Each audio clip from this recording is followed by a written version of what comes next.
Doctor M के Gupta, department of mathematics, MSc college Bharatpur, BSc part third. आज हम complex variable में जो हमारा चैप्टर कॉम्प्लेक्स इंटीग्रेशन है उसमें अनिश्चित समाकलन या प्रति समाकलन की स्टडी हम कर रहे हैं। इंडेफिनिट इंटीग्रल और एंटी डेरिवेटिव। सबसे पहले हम एंटी डेरिवेटिव परिभाषित करेंगे कि माना सिंपली कनेक्टेड डोमेन जी में कोई F Z single value analytic function है तो फलन फाई जेड को एफ जेड का अनिश्चित समाकलन कहते हैं यदि phi dash Z is equal to F Z हो for all Z belongs to G, और phi Z is equal to integration over the contour C F Z D Z भी से व्यक्त कर देते हैं।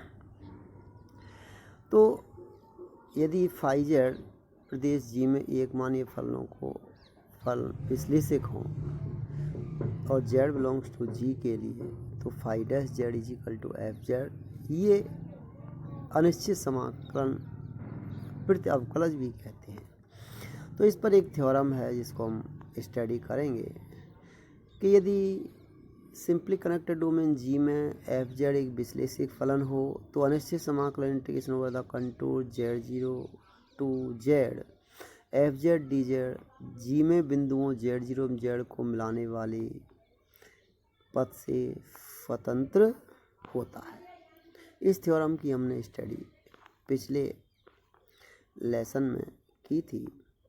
अब इसी की कंटिन्यूटी में एक थ्योरम है, एक संबद्ध प्रांत जी में फलन एफ जेड के लिए अनिश्चित समाकलन रखने की एक आवश्यक एवं पर्याप्त शर्त है कि एफ जेड का जी में विश्लेषक होना है। पुनः किन्हीं दो अनिश्चित समाकलों में एक अचर का अंतर होता है। ये necessary and sufficient condition for a function F Z to possess an independent integral in a simply connected domain G is that the function f z is analytic in G. Further, any two independent integrals differ by a constant. तो इसके proof में हम देखेंगे कि देखिए उत्पत्ति को इसकी बात करें हम यहाँ पर, तो माना कि फलन एफ जेड का अनिश्चित समाकलन फाई जेड है जिसमें phi Z is equal to integration over the contour Z zero integration over limit Z zero to Z F X I D X I, contour की जगह पर लिमिट ले दी है Z zero to Z, then phi dash Z is equal to F Z हो जाएगा। ये हमने 7.8.4 के नाम से दी गई है। तो अब हम ये सिद्ध करेंगे कि फंक्शन एफ जेड कैसा है, विश्लेषक है। पहले एक शर्त में हमने मान लिया कि इसका डेरिवेटिव यदि इंटीग्रेशन एंटी डेरिवेटिव है या अनिश्चित समाकलन है तो उसको सिद्ध करना है कि ये विश्लेषक होगा। तो देखिए इस समीकरण से स्पष्ट है कि जी के प्रत्येक बिंदु for all Z belongs to G पर फाई जेड का प्रत्यवकलज यानी प्रत्यवकलज या अनिश्चित समाकलन है। तो इसका मतलब फाई जेड जो है जी में कैसा है, विश्लेषक। और जब फाई जेड जी में विश्लेषक दिया हुआ है और हम ये जानते हैं कि प्रत्येक विश्लेषक फलन का अवकलज भी विश्लेषक होता है, इसलिए एफ जेड भी जी में विश्लेषक फलन होगा। अब इसका हम विलोम लेते हैं कन्वर्सली कि देखिए एक डायग्राम यहाँ पर बनाया हुआ है। हम डायग्राम को बनाते हैं। जेड जीरो टू जेड दो पॉइंट हैं, इसको दो पथ ले लिए हमने C1 और C2, और इसके नेबरहुड में कहीं जेड प्लस डेल जेड एक पॉइंट लिया गया है। तो देखिए माना कि एफ जेड प्रांत जी में विश्लेषक है, तब हमको इसका प्रत्यवकलज सिद्ध करना है तो एफ जेड का अनिश्चित समाकलन होता है या प्रत्यवकलज होता है। माना कि हम ये मानते हैं कि प्रांत जी में एक स्थिर बिंदु जेड जीरो है एवं फिक्स बिंदु जेड है, तो फाई जेड हमने समाकलन मान लिया। Phi Z is equal to integration Z zero to Z F X I D X I. Now अब हम चूँकि जानते हैं phi Z plus del Z करेंगे तो Z zero to Z plus del Z phi X I D X I हो जाएगा। दोनों को हमने माइनस कर दिया। Phi Z plus del Z minus phi Z is equal to minus किया integration Z zero to Z plus del Z F X I D X I minus integration Z zero to Z F X I D X I. Is equal to, अब देखिए integration की limits यदि change कर दें तो minus से integration plus में हो जाता है। तो ये Z0 to Z plus del Z F x Y D X Y plus integration Z to Z0 हो गया F x Y D X Y. और हम ये जानते हैं कि integration A to B plus integration B to C is equal to integration A to C, इसलिए is equal to integration Z to Z plus del Z F x Y D X Y हो गया। तो यहाँ पर आपका हमारा ये फंक्शन आ जाता है 5Z plus del Z minus 5Z is equal to this. तो हमने डेल जेड से डिवाइड कर दिया, तो 5Z plus del Z minus 5Z upon del Z is equal to 1 upon del Z integration Z to Z plus del Z F x Y D X Y. अब आप देखिए ऊपर प्रमेय में हम ये सिद्ध कर चुके हैं कि जो समाकलन होता है वो पथ से मुक्त होता है, केवल उनकी लिमिट्स पर निर्भर करता है। तो देखिए समाकलन जब पथ से निर्भर है तो यदि Z प्लस डेल जेड को मिलाने वाले पथ से स्वतंत्र है, तो अब हम इसमें देखते हैं कि जब पथ G में हो रहा है तो अतः हम Z तथा Z प्लस डेल जेड को मिलाने वाले Z प्लस डेल जेड को मिलाने वाले पथ को एक सरल रेखाखंड के रूप में ले सकते हैं। मोड डेल जेड को अब हम इतना छोटा लें ताकि सरल रेखाखंड G में ही स्थित हो। तो अतः अब यहाँ से हम इसको देखते हैं कि phi of Z plus del Z minus 5Z upon del Z minus F Z, इसमें हमने माइनस एफ जेड कर दिया और माइनस एफ जेड को हम इंटीग्रेशन की फॉर्म में लिखेंगे। देखिए integration Z to Z plus del Z limit ले दी, F Z D X Y कर दिया। चूँकि एफ जेड पर निर्भर नहीं कर रहा है समाकलन, इसलिए एफ जेड को जब बाहर करेंगे तो डी एक्स वाई के सापेक्ष समाकलन करेंगे तो एक्स वाई आ जाएगा, और एक्स वाई की जब लिमिट रखेंगे तो Z plus del Z minus Z हो जाएगा, डेल जेड आ जाएगा, अपॉन डेल जेड कैंसिल हो जाएगा, एफ जेड के बराबर आ जाएगा। तो चूंकि अब हम एफ जे एक्स वाई सरल रेखाखंड के प्रत्येक बिंदु Z पर संतत है, तो अब हम संतत की परिभाषा से अतः किसी निर्दिष्ट एप्सिलॉन ग्रेडियंट को संगत एक धनात्मक डेल इस प्रकार विद्यमान है कि mod f x y minus F z less than epsilon, जबकि mod x y minus z less than del स्पष्ट है। तो यदि mod del z less than del हो तो mod f x y minus F z less than epsilon सत्य होगा। इसलिए अब हम पूरे का मोड निकालते हैं कि F phi of Z plus del Z minus phi Z upon del Z minus F Z is equal to.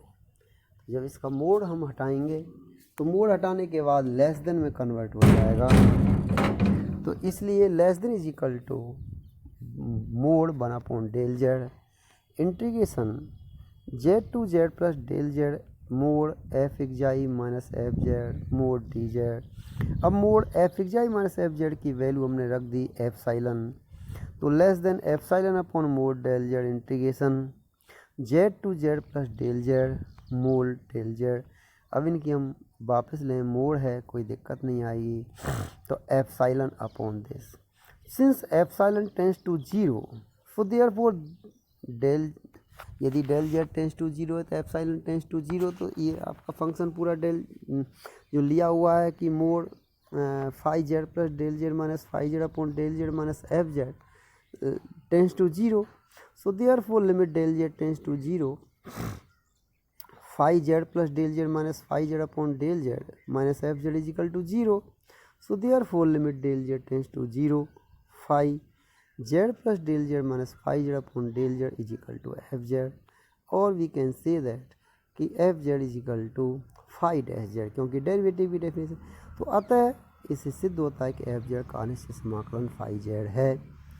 इस तरह से हमारी थ्योरम सिद्ध हो जाती है। अब इसका सेकंड पार्ट कि दो अनिश्चित समाकलनों का अंतर एक कांस्टेंट होता है, माना कि 5z तथा psi z दो अनिश्चित समाकलन हैं, तब तो 5-z is equal to F Z is equal to psi-z, दो अनिश्चित समाकलन माने हुए हैं इसके हमने for all z belongs to g। तो देखिए 5-z is equal to psi-z, that's implies 5-z minus psi-z is equal to zero हो गया, क्योंकि दोनों का अंतर जीरो हो जाएगा। तो dy by d z five z minus d y by d z, five z is equal to zero, d y by d z बाहर कर लिया, psi z minus five z is equal to zero, integration कर दिया, five z minus five z is equal to c. तो अब आपका सिद्ध होता है कि दो अनिश्चित समाकलनों में एक अचर सी का अंतर होता है। ये प्रमेय हमारी सिद्ध हो जाती है।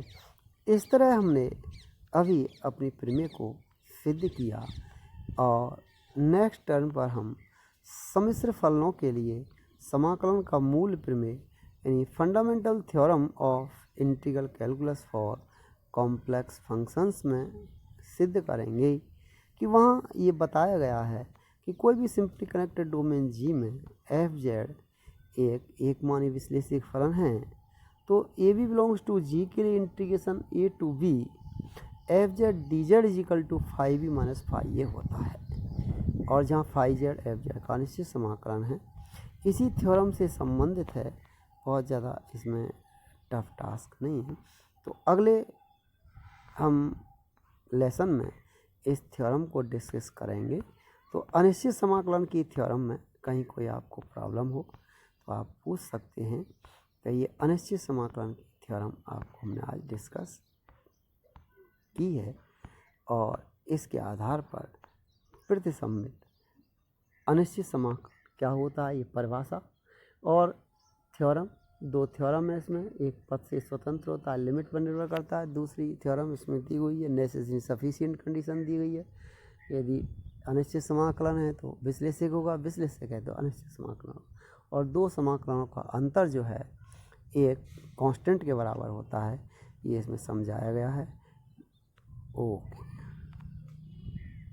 Doctor Mahesh Kumar Gupta, department of mathematics, MSG college Bharatpur, BSc part third paper second में कॉम्प्लेक्स इंटीग्रेशन के चैप्टर के अंतर्गत पिछले टर्न पर हमने इंडेफिनिट इंटीग्रल और एंटी डेरिवेटिव की डेफिनेशन, उस पर बेस्ड कुछ थ्योरम्स का अध्ययन किया था।